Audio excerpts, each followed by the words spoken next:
Kanadi navigates the hallowed halls of her high school with a palpable sense of sarcastic detachment, her eyes scanning the environment with a critical gaze. She's not just walking, she's observing, dissecting, and mentally cataloguing the absurdities of teenage existence. Always calculating her next move, she's a strategist in a world of impulsive decisions. Every interaction, every hallway conversation is a piece of a larger game she's playing, and she intends to win.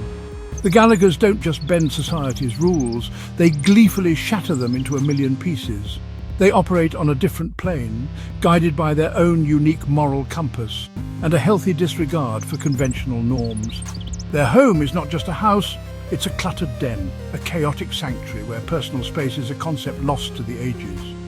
Privacy is a myth, and every corner holds a story, a memory, and probably a forgotten snack. Amidst peeling wallpaper that whispers tales of bygone eras and a symphony of odd odours that could knock out a lesser family, they don't just survive, they thrive. They find comfort in the chaos, strength in their shared struggles, and humour in the face of adversity. Resilient, audacious, they face the world head-on, armed with nothing but their wits, their unwavering loyalty to each other, and a healthy dose of defiance. And always one spectacularly bad idea away from utter disaster. It's not a question of if, but when and what form the impending catastrophe will take. They're not just residents, they are the apex predators of the cul-de-sac, the undisputed champions of suburban anarchy. The other families may mow their lawns and follow the rules, but the Gallaghers are writing their own playbook. Conventional paths are for other people, the sheep who blindly follow the herd. I'm just here for the chaos and snacks, preferably the kind I don't have to pay for. She's the glue. The reluctant, often exasperated, but ultimately indispensable force holding the family together. Sticky, strange-smelling, but essential. Like duct tape on a broken vase, she might not be pretty, but she gets the job done. Kanadi, their resident teen, is a complex blend of sharp ingenuity and world-weary cynicism, a product of her environment and a force to be reckoned with. My love language is a weary sigh, a lit cigarette, and the occasional well-aimed insult. It's how I show I care. He rules a kingdom built on expired coupons, half-baked schemes, and a series of increasingly questionable choices that somehow, miraculously, keep the lights on. Heather, the fierce and cunning matriarch, is the engine that drives the Gallagher machine, a force of nature capable of weathering any storm, turning trash into fleeting cash with the resourcefulness of a seasoned hustler. If it's not nailed down, it's mine. Consider it a finder's keeper's situation. If it is nailed down, well, I'll just have to find a crowbar, won't I?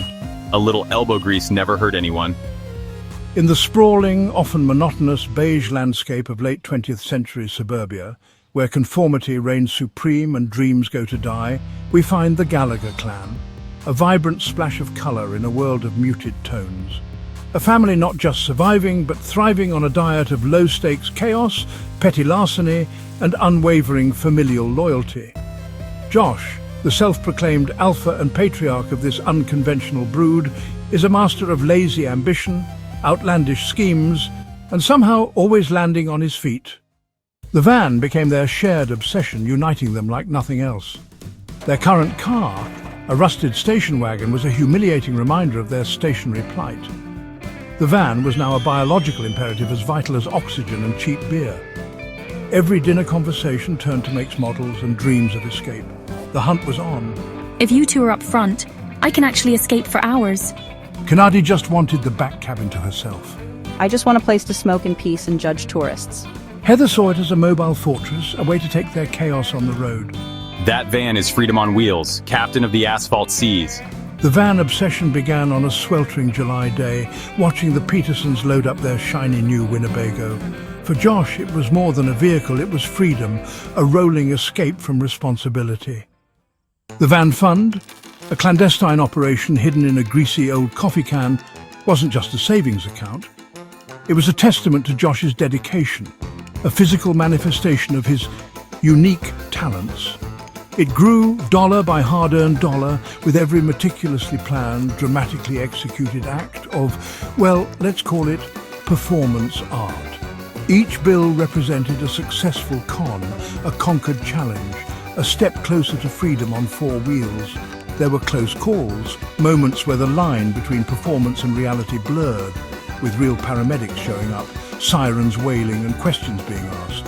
And of course, there was the occasional, unavoidable and deeply unpleasant taste of actual vomit. A small price to pay, Josh reasoned, for the greater good. But Josh, ever the optimist, saw himself not as a fraud, but as a performance artist, pushing the boundaries of social norms and testing the limits of human compassion. And suburbia, with its manicured lawns and predictable routines, was his stage, the perfect backdrop for his bizarre brand of street theatre. Every dollar, every carefully crafted performance brought them closer to their four-wheeled dream, their escape pod, their ticket to a life less ordinary. He wasn't just a con artist, he was an artist of the con. He was a suburban legend, whispered about in hushed tones at PTA meetings and neighbourhood barbecues. And the van fund swelled, overflowing with the fruits of his labour, with every act of carefully orchestrated chaos. Occupational hazard, mate. You get used to it, sort of. His performances, oatmeal and split pea soup, were legendary, earning him quick cash and local notoriety, a reputation that both preceded and, occasionally, complicated his endeavours. He kept a logbook, meticulously documenting the habits of soft-hearted managers and the best mop stashes, essential knowledge for any aspiring performer. Oh, my stomach. I think it's that new virus. I just need to lie down, maybe forever. Josh took it upon himself, with unwavering resolve, to fund the van. His way, he became the infamous Vomit Comet, a name that struck fear and occasionally grudging admiration into the hearts of local business owners. Faking spectacular illness with Oscar-worthy performances in local businesses for hush money, a small price to pay for peace and quiet, or so they thought. It was a dirty job, but every sale was a step closer to escape. Somebody's got to do it. Every dollar gets us closer to a vacation where the only questionable food is my own. She sold her wares to neighbours who valued bargains over food safety. The money, faintly scented with decay, was laundered through hollowed-out cookbooks and added to the van fund. Browning bananas, pre-mushed for banana bread, sour milk, premium buttermilk starter.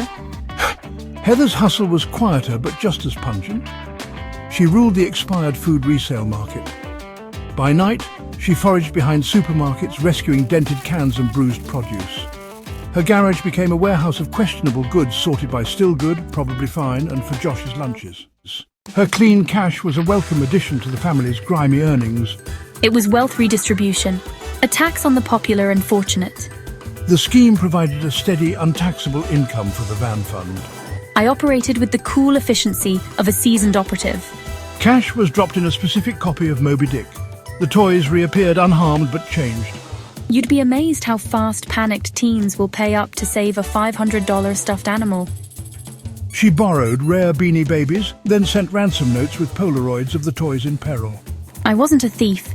I was a temporary custodian of culturally significant plush. Kanadi carved out her own niche at Millard Fillmore High, an empire of emotional blackmail. The principal was too busy to care. The Gallaghers were a force of nature. The only sensible response was to board up the windows and wait for them to pass. Even at school, my ransom operation was just background noise. The allure of a bargain trumped the fear of botulism. My expired food empire only worked because everyone pretended not to know. Store managers paid up with weary resignation. No one called the police. When I did my Vomit Comet routine, folks just sighed and stepped around the mess. The real marvel wasn't the Gallaghers' antics, but the suburbs' majestic indifference. The rivalry escalated from van envy to all-out suburban blood feud. Every scheme, every prank was now a battle in a war for neighbourhood supremacy. The van was no longer just a dream, it was the trophy in a suburban arms race. The stakes had never been higher. Chad Peterson tried to ruin my business, so I made fake AOL chat logs of him running a Pogs gambling ring. Heather retaliated with rumours and salted their rose bushes, a horticultural war. Mrs. Peterson started a veggie co-op to steal my customers. But Mr. Peterson was ready with security and big warning signs. Time for my magnum opus, a mass food poisoning event. Years of passive-aggressive warfare boiled over at the town Founders' Day picnic. The Petersons. Perfect lawn, perfect kids, perfect Winnebago. As the van fund grew, so did the family's desperation and their rivalry with the Petersons. The family was ready for their grand finale. While chaos erupted, I'd slip in as Brenda the volunteer and grab the cash. I'd play animal control, discover the critters, and accuse the Petersons of running a pet fighting ring. I collected roadkill for a natural history exhibit. No one questioned the smell. Their final scheme combined all their talents at the town's Petapalooza, run by the Petersons. We needed a plan big enough to get us banned from 3 counties. With their schemes compromised, the Gallaghers needed one last monumental score. The target, a gloriously tacky 95 Ford conversion van, just a few $100s out of reach. The Gallagher family had meticulously planned their summer vacation. Maps were spread across the kitchen table, brochures littered the floor, and the air buzzed with anticipation. They envisioned a relaxing road trip, filled with scenic views and quality time together. Little did they know their vacation was about to take a turn they never saw coming.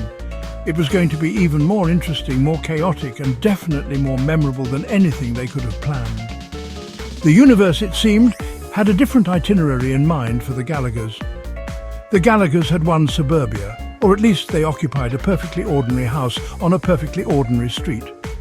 But behind the manicured lawns and cookie-cutter facades lay a family with an extraordinary knack for attracting the absurd. They navigated life, one spectacularly ill-advised decision at a time.